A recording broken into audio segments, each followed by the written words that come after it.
But the problem is, it's always going to speak religiously in some measure, unless you really want to go through an extirpation program where everything goes. I'll tell you, by the way, there's some people who object to the fact that some of these certificates say Year of Our Lord 2016 or whatever else. Or if you say, well, we can't say Year of Our Lord, how about AD? Well, that stands for Anno Domini. Well, it says so actually in Article 7 of the Constitution as well, and lots of other places. If you really wanted to, I suppose you could change that to CE for Common Era, which has always struck me as funny. Well, so we don't have to say Christ. Well, why is it the Common Era? It's based on the assumption that the Christ, apparently incorrect assumption, that Christ was born more or less in 1 AD, or AD 1. So you could try to extirpate all these things. Believe me. There was no zero. So believe me, the Romans didn't have a zero. Believe me, people have been trying. There are all of these lawsuits brought. You've heard about the In God We Trust, heard about all these other things. And the problem, and this returns to Michael's point about the in-between thing, in principle, in-between might be good. I had the honor and pleasure of working for Justice O'Connor. I admire her very much. The endorsement test was not one of I think, her great accomplishments. The test is that she has announced... Sullivan Lemon? Pardon? Exactly. So the test that she had announced for the Establishment Clause and got a majority for, it's not clear whether there's still such a majority in the precedents today, was that at least as the government's speech, the question is whether it endorses religion. But of course, what does that mean? Whether a reasonable person would perceive it as endorsing religion. Well, again, you want to see an example of people being felt to be outsiders. How about telling somebody, oh, no, you think it doesn't endorse religion, but you're not a reasonable person. A reasonable person would think that it endorses religion. You think it does endorse religion. No, you're not a reasonable person. A reasonable person, which is to say, whoever the swing voter is on the Supreme Court, a reasonable person wouldn't think that it endorses religion. So here you have this test that tries to come up with this intermediate position, but as a consequence causes more divisiveness, causes more people to feel like they're outsiders because their perception of offendedness and their perception of what a reasonable person would believe is not only disrespected by the political process, we all have to get used to some disrespect from the political process, it's disrespected by the Supreme Court that's supposedly the guardian of our civil liberties, telling you, no, you're not reasonable in your judgment about what endorses and what doesn't endorse religion. I think if you look at the course of the Establishment Clause over the past 50-some years, I think this has not been a success, as I said, for minorities or for majorities or pretty much anybody else except maybe First Amendment litigators. I will say, maybe if there were a sharp line saying prayer is bad, other things good, that would at least be more enforceable. That would at least, there'd be a big fight about it, and then probably a lot fewer fights. But everything now turns into this kind of fight. The track record has not been a particularly strong track record. And Justice Scalia's answer is, this is something where the core of the Establishment Clause is no official church of the sort that the Church of England is. We don't have that. What we do have is a country that's religiously pluralistic, but the fact is that in any particular area there's always a majority, and the country as a whole is a majority. And, there are worse things to have to deal with. As we move forward, I want to remind you that we put pens and note cards on every table so that if anybody wants to pose a question as we go along, Stuart Carroll will collect them. He's going to edit them and decide whether they're appropriate or not. And we'll try to save some. Feel like outsiders. I have a question since we've got these professors here. Sure, ask the professors a question. Why isn't RFRA an Establishment Clause violation? Just so the audience fully understands the question, remember, before Smith, there were two religion clauses. There was establishment and free exercise. And what Smith said is, as far as free exercise is concerned, is you get treated just like everybody else.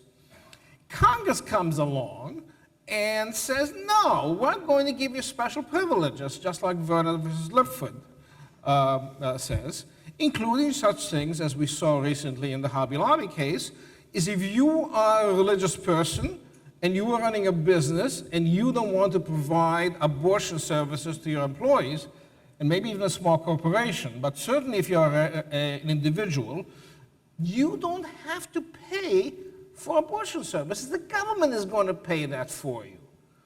So let me ask the professors, why isn't that a clear Establishment Clause violation? Why hasn't the government, by passing RFRA, the United States Congress, mandated subsidy of religion and therefore violated the Establishment Clause? You, Erwin, Sure. take it. And some have argued that the Religious Freedom Restoration Act does violate the Establishment Clause because its purpose is to advance religion. I think the answer that the majority of the court would give is that when the government is protecting free exercise of religion, that doesn't violate the Establishment Clause. Let me give you some examples. Imagine that the government is paying for chaplains in the military. Arguably, that violates free exercise. The government is paying for clergy. Or imagine the government is paying for chaplains in prison. Arguably, that violates the Establishment Clause.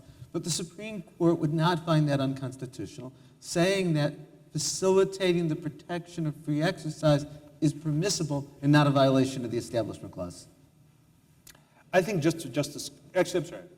I think what Justice Scalia would say, because we've always done it this way. Not exactly in the RFRA way. Until Smith came along. Right. We did it that No, no. way until you came along, Justice Scalia, and turned the cart upside But Justice down. Scalia would say that way that I mean is if the legislature wants to exempt religious people, especially if it does it in a way that doesn't say we only give an exemption to this denomination, not to others, that's okay. You look back through American history, and my understanding is that this is indeed what happens if you look back through American history. You see all of these exemptions. There was an exemption from the draft, but historically it was only for religious objectors and not conscientious objectors, although, of course, the court changed that around 1970. You look at the exemption for sacramental wines. It wasn't enough that you just liked wine. You had to be religious. And that kind of exemption of religious observers from generally applicable laws is part of American traditions. Okay. That would be his view. I'll buy into that much. I'll buy into that much and saying, look, giving people an exemption, maybe it's not an establishment, because it really doesn't take money out of our pocket. But how do you justify Hobby Lobby? What Hobby Lobby was saying is everybody in the country who's an employer who has more than a certain number of employees has to pay for abortion services and other related services. If you claim a religious exemption, not only do you not have to pay it, but it winds up happening as a practical matter, the government comes in and buys that insurance for the employees. Direct monetary subsidy. So here's my understanding. Why is that Here's not my- establishment? I think it might be if the facts were a little different. Here's my understanding of the facts. So the objection that Hobby Lobby had was that certain kinds of contraceptives actually were abortifacients, in that they actually didn't just prevent conception, but they essentially caused the destruction of the embryo. That was somewhat controversial, but it turns out that I think some federal government agency, the FDA, had actually said that that was possible. So their objection was for paying for a relatively small subset of contraceptives. And apparently contraceptives have the property that the more you pay for, the cheaper it is for you. It's a weird property, but because contraceptives prevent conception, and because conception leads to many lovely things, but also medical expenses, it actually is no financial benefit to the Hobby Lobbies of the world to decline to pay for that. And it's no real financial cost, at least if things were set up the right way. And it may be that for technical reasons it was hard to do that, but at least it could be set up so there'd be no financial cost to the government. The government just obligates insurers to cover it themselves, and the insurers say, no problem, we're actually happy with people using more contraceptives because it's less money out of our pocket. So this was an unusual situation where, at least the view of the majority's view of the record was that you could have the situation where you exempt these people, but still provide an accommodation so the employees get the benefits that the law provides, and nobody has to pay extra, and Hobby Lobby doesn't have to pay any less. You're fighting a hypothetical, as we say. Well, in if court. yeah. Just assume Yeah. the facts are as I say they Yes. are. The provision is abortion. That's Yes. why I didn't make it Understood. abortifacient or whatever, Yeah. abortion. And they say, look, we will not pay for the portion of insurance that pays for abortion. Abortions do cost Yeah. money, and you can, insurance that does not include abortion and Yeah. all of the things connected with it is cheaper. And we will not pay the extra price for that because it is against our religion. Nobody else in the country can get away with it, but if you say, I have a religious reason for doing it, you don't spend the money. I think, yeah.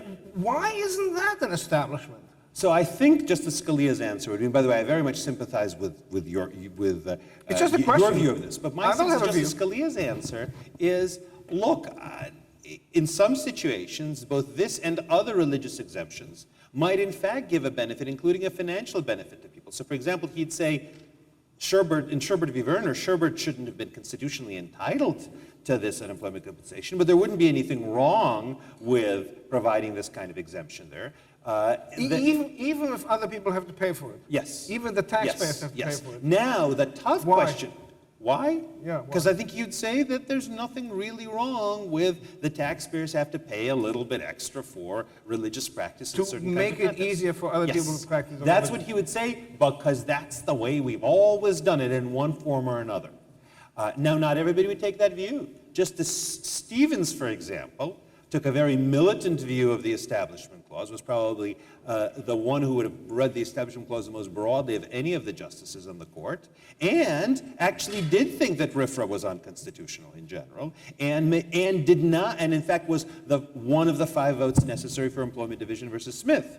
So he would say, yes, there can't be any money that ends up benefiting religious institutions, and as a result, there shouldn't be exemptions, either constitutionally mandated or even constitutionally permitted.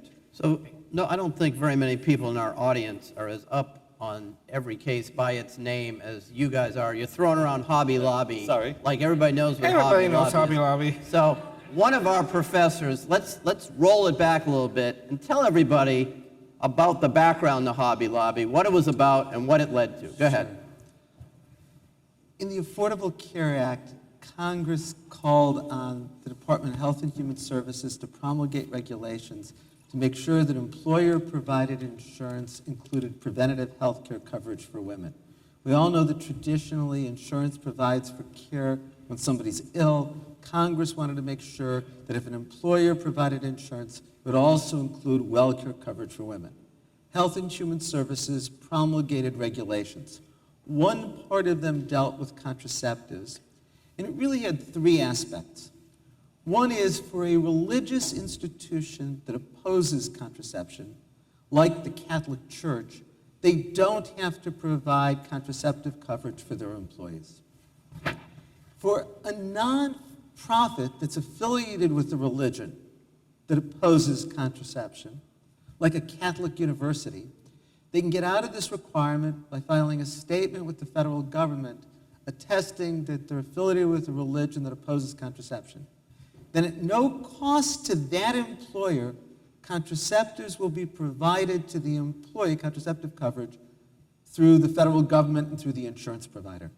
And there's a case right now pending before the Supreme Court called Zubek versus Burwell that involves whether that unduly burdens, substantially burdens, the not-for-profit institutions because they're complicit if they file this statement that leads to the insurance provider and the federal government providing contraceptives. 7 federal courts of appeals, including yours, have said that that doesn't violate the Religious Freedom Restoration Act. 1 has come out the other way, and the Supreme Court has it before it. It'll be argued next month. The final part of the regulation involves for-profit companies that employ more than 50 people. And if they provide insurance to their employees, they have to include the 20 types of contraceptives that are approved by the Food and Drug Administration. Hobby Lobby is a company in Oklahoma. It operates stores throughout the country. It has about 25,000 employees. And it said that it violated the owner's religious beliefs to have to provide contraceptive coverage, at least to certain kinds of contraceptives. And in June of 2014, in a 5-4 decision, the Supreme Court ruled that it violated the Religious Freedom Restoration Act to require close corporations family-owned businesses provide contraceptive coverage if it violates the owner's religious beliefs. The court was ideologically divided. Justice Alito wrote, joined by Chief Justice Roberts, and Justice Scalia, Kennedy, and Thomas. Justice Ginsburg wrote for the dissent, the primary dissent, joined by Justice Breyer, Sotomayor, and Kagan. Is that a fair description of the case? Yeah. Without giving... Perfect, yeah. No? And just one addition, that the reason why in Hobby Lobby the Supreme Court thought it was okay to say tell closely held corporations that they didn't have to provide the contraceptives is because they thought the female employees would be able to get them at no cost anyway because there was another alternative on the Exactly. table. Yeah. Yeah, all right, we're all in agreement. Great. Okay. Tried to state it as neutrally as I Yeah, could. there it is. There it is. I'm glad to also talk about why it was completely wrong as a decision, but that's a different question. Well, So I- which one of you is going to replace Justice Scalia? Do we know? The We issue taking in Hobby on? Lobby was whether maybe or you're not, up. Maybe me. whether or Yes. not a closely held corporation should be treated more like an individual or more like a corporation. And Justice Alito gave many reasons why closely held corporation is more like an individual. Nobody disagreed with the idea that if this were an individual employer, No, they did. they did. Yeah, that was the 5-4 split, I think. It was 5-2 in the corporation question. Because the dissenters thought that there was a compelling government interest that prevented this from. Even for employer. Yeah, I think that's right. Yeah. I think that's right. Well, the scary thing, it's 5-4. It's the Affordable Care Act, and this could all change. Always change. And I think Judge Kaczynski made a good point. It's not constitutional. Congress can Congress could change it if they always wanted to. overrule it. As you said early on, this was a statute and the regulations written from that statute. That's what the court is interpreting. That's right. Unlike Allegheny and the establishment cases, which Congress can't overrule, all of the free exercise stuff Congress could overrule tomorrow. think But one it of could the change for interesting another things reason.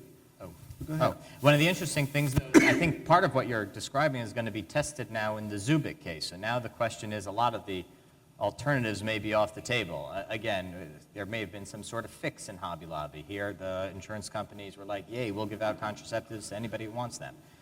The challenge in Zubik, though, is who's going to tell the insurance company that people need contraceptives? Okay, you need to give more details about Zubik. So let's, as Dean Chemerinsky just mentioned a short while ago, the real issue in that case is they don't want to hand in the form, right? Well, you're a nonprofit company. Dean Chemerinsky gave the example of a Catholic university. They say, we like this idea that we can get an exemption, but we want absolutely no part of the insurance company providing those contraceptives. What does the government want them to do? The government wants them to say, listen, somebody's got to let them know to start handing them out. And you need to write on this piece of paper, you need to form 700, you need to fill it out and say, hey, by the way, we're out. Somebody else has to fill the void. Now, here the problem, of course, is if nobody hands in that piece of paper, do you have some sort of other way to make sure that women are going to get cost-free contraceptives? And in that way, it kind of pushes the envelope of Hobby Lobby past some of the, win-win Right. that we saw already. And here the real question is, when we think about religious objections to otherwise facially neutral laws, what does it mean? I've said a little bit, and I think Dean Chemerinsky also did a little bit about religious minorities or religious groups and what it means to substantially burden them and why we need to take this out of the political process. But kind of, how low are you going to go? I have a friend who wrote a short little article, something called Paperwork is a Substantial Burden. I hate paperwork too. But how far will we go in terms of thinking what constitutes a substantial burden on a religious group? And then how are courts supposed to kind of sort that out without violating the Establishment Clause? Walking around, you're worried about what these tests are going to do when the court starts saying, your burden is substantial, your burden isn't, your burden is substantial. What's the impact on various religious groups in the United States? So I think we need to fill in one other gap, which is, as came up earlier, so we're now shifting from the Establishment Clause, which has to do with restrictions on government religious speech, government religious funding. We could talk a lot about school choice and government helping parents send their kids to private schools, including private religious schools. Those are all interesting issues. Those are Establishment Clause issues. We're talking here about exemptions from generally applicable laws. What was decided before 1963, kind of on a statute by statute basis, a legislature in the state or in Congress carves out an exemption, again, from, say, sacramental wine bans. I'm sorry, from wine bans, an exemption for sacramental wine. From 1963 to 1990 was seen as a matter for the U.S. Supreme Court to decide in some measure. Since then, more or less in the federal system and in most states, it has ended up being kind of, again, a matter for the courts to decide, but under this specialized statute called the Religious Freedom Restoration Act. But the one thing that I think everybody agrees on is that there can be no absolutism about granting religious exemptions. You could have absolutism saying courts will never grant religious exemptions, and it's up. You could even have absolutism saying legislatures will never grant religious exemptions because they're discriminatory. But you can never have absolutism that says a court will always grant religious exemptions, because then somebody says, well, I have a religious obligation to kill blasphemers. I have a religious obligation to take from the rich and give to the poor through my own little processes. I have a religious obligation to essentially do pretty much anything, to refuse to testify in court against anybody ever if I feel so. All of these examples, there can't be religious exemptions for everybody who claims them. So the rule that the court came up with in 1963, and that Congress then reenacted and many state legislatures have reenacted in these statutes, is that a government can deny a religious exemption for one of two reasons. One is, this law doesn't really substantially burden your religious practice. So that's one of the issues that Michael was bringing up. It's just too slight a burden. Although then the question is, you say, well, slight to you, not so slight to me. That, as many people might say, that, well, how much of a burden is it for you not eat meat and milk mixed together? We can understand the whole pork thing, but meat and milk, just such a minor thing. Well, it isn't a minor thing to observant Jews.